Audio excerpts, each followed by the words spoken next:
Este coche que vedes aquí leva 4 anos parado neste parking dun taller de Vigo e o dono é por iso que se enfronta a unha multa de 5.500 euros. O por qué? Explícanoslo Julio, o dono do taller. Julio, estamos aquí no teu taller á beira dun coche que, según me contades, leva aquí 4 anos parado. Aquí leva 4 anos parado, sí. Leva desde o ano 2021. Como aconteceu isto?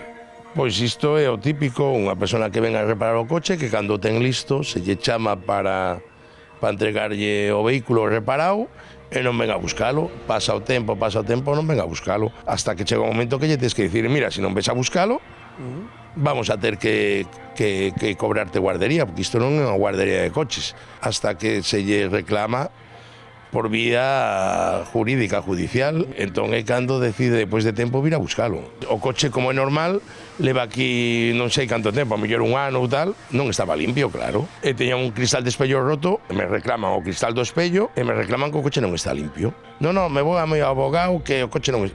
Bueno, ti mirarás. Cal era o prezo desa reparación? Sobre 800 euros, máis ou menos, sería o precio da reparación. Nese momento pagounos... E non o levou por iso, porque non estaba lavado. Vemos aquí o espello roto, non, Julio? Exactamente. E despois co coche, pois, bueno, sí, claro, está parado, está sucio, porque leva 4 anos o coche aquí estorbando. Fálase de que a multa que pode asumir esa persoa está en torno aos 5.500 euros. Sí, claro. Canto lle valdría un garaje? Eses anos.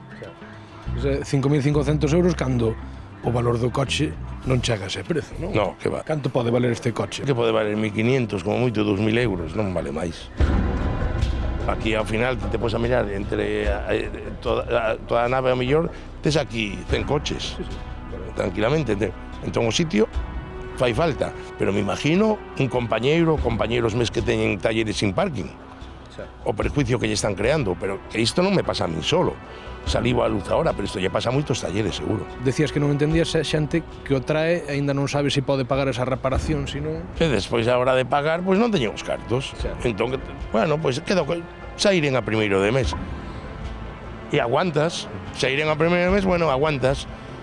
Pero que isto pasa a menudo. Pero que se hai moitos sairen a primeiro de mes, bueno... Pues es que igual hai que concienciarse en que igual hai que ir a reparar o coche cando tes os cartos. Que chamarga a empezar unha vía judicial para un tema como este. Para un tema, o meu é reparar coches, non é meter a xente en xuzgados.